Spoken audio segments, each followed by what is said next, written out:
იღუმენი ნიკონი, დაცემული სულნი, ძვირფასო, გილოცავ ანგელოზის დღეს და ღირსმა ალექსიმ გასწავლოს იყო ღვთის კაცი და არა ამ სოფლის კრეატორა. ყოველთვის ძალიან ყურადღებით უნდა იყო, რათა შენმა სულმა ნელეთის მთავრის რაიმე შეგონება არ მიიღოს. დიდი ადამიანებიც კი მოხვედრიდან მის მახეში. გაიხსენე ღირსი ანტონი დიდის ხილვა მიწაზე დაგებულ მახეების შესახებ.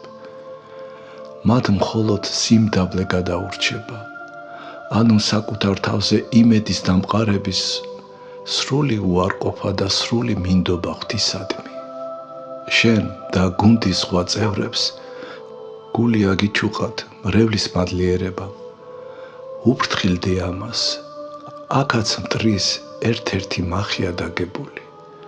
მუდამ გულგრილი იყავი ქების მიმართ.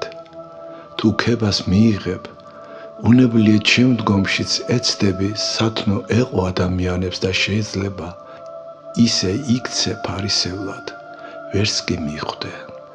ყველა მსახიობი კაცთაგან ქები ცოცხლობს. იგივე ემართება ზოგიერთ სასულიერო პირსაც. ყველივე ეს კი მტრობით და სიძულვილით მთავრდება. ამას ახარება გვასწავლის. მოხარული ვარ, რომ გარკვეულწილად იგრძენი ღვთის მადლის მოქმედება. სარწმუნოება ძლიერია რეალური კონტაქტით უზენაესთან. მილიარდობით ეს კონტაქტი დაწყებული იმათგან, რომლების ძლივს ძლიობით იგრძნობა, დამთავრებული მათით, ვინც ამბობს, რომ ცხოველ აღარა მე ვარ, არამედ ცხოველ არ ჩემთანა ქრისტე. სარწმუნოებას სმენისაგან ცოცხალ სარწმუნოებად აქცევს, რომელსაც არათუ უბადრუკე ათეისტები ჯოჯოხეთის მთელი ლაშქარიც ვერ შეარღვევს.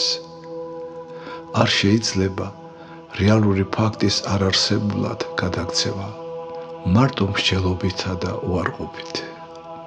სულტყუილად ვწერ ამას, ისედაც ყველაფერი ცხადია. უფალი გფარავდეს, წაკიცხეს ცხონებამდე. ჩვენები ყველანი გილოცავენ, დაგიცვას უფალმა 1962 წლის 26 მარტი.